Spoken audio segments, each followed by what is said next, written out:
रुकेंगे इस वक्त की बड़ी खबर का, जो कि राजधानी रायपुर से मिल रही है। लोकसभा चुनाव को लेकर छत्तीसगढ़ की सियासत गरमाई हुई है। इसी कड़ी में वन मंत्री केदार कश्यप ने कांग्रेस को चुनौती दी है। उन्होंने कहा कि हिम्मत है तो कांग्रेसी कहीं किसी एक सीट पर जीत के दिखाएं। कांग्रेस नेताओं की तोते उड़े हुए, अभी वो प्रत्याशी ढूंढ रहे हैं, उसके बाद कार्यकर्ता ढूंढेंगे, फिर वोटर्स ढूंढेंगे, ढूंढना होगा, तब तक चुनाव निकल जाएगा। वहीं केदार कश्यप के चुनौती पर पीसीसी चीफ दीपक बैज ने पलटवार करते हुए बीजेपी को चुनौती दी है। उन्होंने कहा है कि हिम्मत हो तो सभी 9 सांसदों को रिपीट करके दिखाएं। तो चलिए आइए आपको सुनाते हैं कि केदार कश्यप ने क्या कुछ कहा।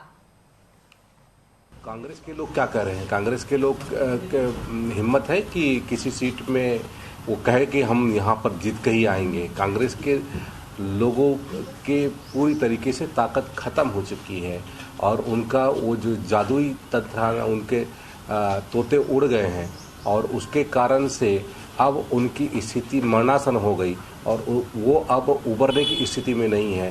वो तो अभी प्रत्याशी ढूंढने में लगे हैं, उसके बाद तो वोटर ढूंढने में, कार्यकर्ता ढूंढने में लगेंगे, फिर उसके बाद वोटर ढूंढने में लगेंगे, तब तक तो चुनाव बीत चुका होता है। पिछले समय शायद 10 सांसद थे 2014 में, 10 में से एक सांसद को भी रिपीट नहीं किए।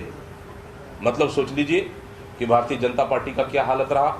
इस समय हम लोग फिर शुरू से कह रहे थे कि भारतीय जनता पार्टी के पास 11 में से 9 सांसद हैं, एक को भी रिपीट नहीं करेंगे। अगर केदार कश्यप जी में हिम्मत है तो फिर 11 का 11 को रिपीट करके बताए। मैं देता हूं चुनौती, हमको चुनौती दे रहे हैं ना, मैं देता हूं चुनौती, उन्होंने 9 को रिपीट करके बताए, फिर देखते हैं किसकी ज्यादा सीटें आती है। कांग्रेस के लोग क्या कह रहे हैं? तो आपने सुना कि केदार कश्यप ने एक तरफ कांग्रेस को चुनौती दी, तो वहीं कांग्रेस ने भी उन पर पलटवार करते हुए कहा है कि 9 की 9 सीटों पर हिम्मत है तो बीजेपी अपने सांसदों को रिपीट करके दिखाएं। बता दें कि लोकसभा चुनाव नजदीक है और इस बीच छत्तीसगढ़ में सियासत गरमाई हुई है। तो चलिए हमारे साथ फोन लाइन पर जुड़ चुके हैं कांग्रेस प्रवक्ता सत्यप्रकाश जी, आपका बहुत बहुत स्वागत है। सत्यप्रकाश जी, आपसे हम जानना चाहेंगे कि ये बड़ी चुनौती आपको दी गई, आप इसको किस तरह से देखते हैं? देखिए मधु जी, एक तो बोलते ना घमंड तो अच्छे को नहीं छोड़ता, रावण तक को नहीं छोड़ा था घमंड, तो ये घमंड इनका सर चढ़ के बोल रहा है। देखिए जैसे हमारे पीसीसी अध्यक्ष जी ने बोला है कि इनको चुनौती हम दे रहे हैं ना कि 9 की 9 रिपीट करके दिखा दे, क्यों नहीं एक्सेप्ट कर रहे हैं? देखिए हम तो विपक्ष में खड़े हैं जो मजबूती से जो काम करना है, इसीलिए आपको मानो लोकसभा में हमने आवाज उठाई, सदन तक हम आवाज उठा रहे हैं, 150 सांसदों को निलंबित कर दिया था इसी वजह से, तो गरीबी को आवाज उठा रहे हैं। और इसके साथ साथ जनता, हमसे जनता वो खड़ी है। इनके जो झूठ इन्होंने 10 साल में बोला है, महंगाई को लेकर, बेरोजगारी को लेकर, 15 लाख को लेकर, 30 पैसे से पेट्रोल मिलेगा लेकर, सिलेंडर की बात हो, नौकरी को लेकर, तमाम चीजें ऐसी हैं जो इनको झूठ और जुमलेबाजी से जनता त्रस्त हो गई है। 10 साल बहुत दिया जनता इनको, 10 साल में इन्होंने क्या दिया है बता दीजिए। अब एक भी वर्ग ऐसा हो, महिलाओं में अपराध बढ़ रहे हैं, ऐसी बहन बेटियां जो विदेशों में मेडल जीती, यहाँ पे उनके खिलाफ क्या होता है सबके सामने। युवाओं को रोजगार नहीं मिल रहा, किसानों की आय दुगनी की बात की थी वो दुगनी नहीं हुई, गरीबों की आवाज देने की बात की भारत देश में 2022 तक वो पूरा नहीं हुआ। तो कौन सा वर्ग ऐसा है जिसके लिए उन्होंने काम किया है? तो इसलिए मैं बोल रहा हूँ कि इनको घमंड जो सच करके बोल रहे हैं ना, वो जनता इनको सबक सिखाएगी जो चुनाव आने वाले 2-3 महीने में, तो सबके सामने आ जाएगा। घमंड किसका चूर होगा वो भी दिख जाएगा और जनता खड़ी है, साथ में हम विपक्ष के नाते जनता के आवाज सदन सड़क उठा रहे हैं, इनसे इनको तकलीफ हो रही है। इनको डर किस बात का है? 9 के 9 रिपीट कर दीजिए आप। अगर आपने इतने अच्छा काम किया है यहाँ पे छत्तीसगढ़ में, अगर आपके सांसदों ने काम किया है तो 9 के 9 रिपीट कर दीजिए ना, तो नहीं करेंगे। मैं यही बोलूंगा, बस घमंड सच करके बोल रहा है, घमंड टूटेगा लोकसभा चुनाव के बाद, आपको सब चीज स्पष्ट हो जाएगी किसका घमंड टूटता है। जी सत्यप्रकाश जी, आपसे जानना चाहेंगे कि केदार कश्यप ने यह भी कहा है कि कांग्रेस के तोड़ते उड़ चुके हैं। आपकी विधानसभा में हुई हार के बाद वो आपको इस तरीके से देखते हैं, क्या कुछ कहना चाहेंगे आप इस पर? देखिए मधु जी, तोते उड़े इनके थे 2018 में, 14 या 15 पे ये थे। हम तो अभी मजबूती के साथ खड़े हैं, 34 विधायक हमारे हैं, एकदम मजबूती के साथ खड़े हैं। देखिए हमने काम किया था तभी 34 विधायक हमारे आए हैं। अगर इनके जैसे काम नहीं करता हो सकता हम ही 12-13 पे होते। वो अलग चीजें हैं, लोकतांत्रिक प्रक्रिया है, चुनाव है, लोकतांत्रिक देश है जिसमें हार जीत लगी रहती है, कुछ बहुत ही कारण होते हैं, वो एक अलग विषय है। मगर हमने काम किया तभी 45 लोग गरीबी रेखा से ऊपर आते हैं। आदिवासियों की बात कर लिए, किसानों के आय की आपसे बात करी, 5 साल उन्होंने कहां से कहां कर दिया, तो हमने काम किया है। तो तोते तो इनके उड़े हुए हैं क्योंकि इन्होंने जो घोषणाएं की हैं वो घोषणा तो पूरे नहीं कर पा रहे हैं। एक भी घोषणा हो जो इन्होंने धरातल पर अभी तक ला के दिखा दी और बता दी। 31 को अभी तक आता पता नहीं। महतारी बंधन में क्या हो रहा है? अरे गरीब परिवार की महिलाओं तक को इन्होंने नहीं छोड़ा, उनके साथ चल कर दिया। गरीब परिवार महिलाओं का नाम नहीं डाल रहे, आवेदन के लिए घूम रहे इधर से उधर। एक मध्यम वर्ग गरीब परिवार आदिवासी वर्ग की महिलाएं, मजदूर वर्ग की महिला भटक रही इधर से उधर, उनको भी नहीं छोड़ा इन्होंने। तो कौन सी घोषणा इन्होंने अभी धरातल पर लाया हो या कुछ भी किया हो? 500 सिलेंडर की तो बात ही नहीं कर रहे हैं। तो तोते तो इनके उड़े हुए हैं कि हमने झूठ और जुमलेबाजी करके सत्ता तो हासिल कर ली है, वह उसको पूरा कैसे करें? पूरा करने में इनके तोते उड़ रहे हैं, तोते तो इनके उड़ रहे हैं और जनता इनको देख रही है कि अगर ये पूरे नहीं करेंगे तो लोकसभा चुनाव भी है तो 5 साल बाद प्रकाश जी, तो चलिए अब हम सीधा जुड़ते हैं कांग्रेस बीजेपी प्रवक्ता से और जानते हैं कि उनका क्या कुछ कहना है। निशिकांत पांडे जी से हम सीधा फोन लाइन पर जुड़ रहे हैं। जी निशिकांत जी, आपका बहुत बहुत स्वागत है। जी, एक कहावत है, इंग्लिश में एक कहावत है, confidence is good but over confidence is not good, और ये कहावत शायद सच होती नजर आ रही है। आपका कॉन्फिडेंस तो बहुत अच्छा है, आपने विधानसभा चुनाव में बहुत अच्छी जीत हासिल की और इसको लेकर आप कांग्रेस को चुनौती दे रहे हैं, इसको आप किस नजरिए से देखते हैं? देखिए, बुझा हुआ दीपक अगर हमको चुनौती दे रहा है तो ये थोड़ा सा आश्चर्य करने वाली बात है। वो खुद चुनाव लड़ेंगे कि नहीं लड़ेंगे वो भी तय नहीं है। राजमाता अपनी परंपरागत सीट को छोड़ के राज्यसभा चली गई, ये होता है भय। राहुल गांधी वायनाड से लड़ेंगे कि कहाँ जाएंगे ये पता नहीं है। ये हमसे पूछ रहे हैं कि 9 सीट रिपीट करेंगे। आप क्या 11 के 11 सीट रिपीट करने वाले, पुराने वाले 2018 2019 वाले? बात मात्र इतना है कि प्रदेश की जनता इन पे भरोसा नहीं कर रही है, इसलिए 2023 का चुनाव अभी आपके सामने गुजरा है।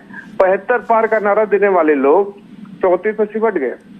रही बात विकास के कार्यों की, तो इतने बड़े हितग्राहियों की संख्या है हमारी जो डायरेक्ट केंद्र सरकार के बेनिफिट से जुड़े हुए हैं, लगभग 65 करोड़।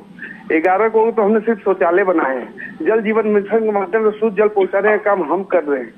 डायरेक्ट बेनिफिट ट्रांसफर हम कर रहे हैं। पीएम सम्मान निधि हम दे रहे हैं। तो ये सारी चीजें चल रही है और कांग्रेस पार्टी के पास न नेता है न कार्यकर्ता है। लेकिन जो आप इंग्लिश का फ्रेज सुनाए उसमें एक फ्रेज और जुड़ता है, prevention is better than cure. अगर आपको इससे बचना है तो आपको जमीन से जुड़ के काम करना पड़ेगा, क्योंकि कांग्रेस पार्टी हवा में थी, घमंड में थी, एरोगेंस थी, इसलिए 75 पार का नारा देके 34 पे आ गई। वास्तव में सत्यप्रकाश जी के इस बात से सहमत हूँ कि लोकतंत्र में सरकार को जनता के प्रति जवाबदेही देनी होती है। आपने 5 साल में सिर्फ भ्रष्टाचार किया, अपराध का गढ़ बनाया छत्तीसगढ़ को, इसलिए ऐसी स्थिति निर्मित हुई। रही बात दीपक बेद जी की, जी सत्यप्रकाश जी, हम आपसे जानना चाहेंगे कि निशिकांत जी आप पर आरोप लगा रहे हैं कि ना आपके पास कार्यकर्ता है ना विधायक है, इसको आप किस तरीके से देखते हैं? मधु जी देखिए, मैं इनको थोड़ा याद दिलाया था, 2004 का चुनाव याद दिलाया था। उस समय कैसे घमंड में थे, इंडिया शाइनिंग, इंडिया ब्राइटनिंग और क्या ना जाने क्या क्या। और मैं तो वो तो ना इतिहास में बीजेपी पे अटल बिहारी वाजपेयी से बड़ा नेता कोई पैदा हुआ है ना होगा।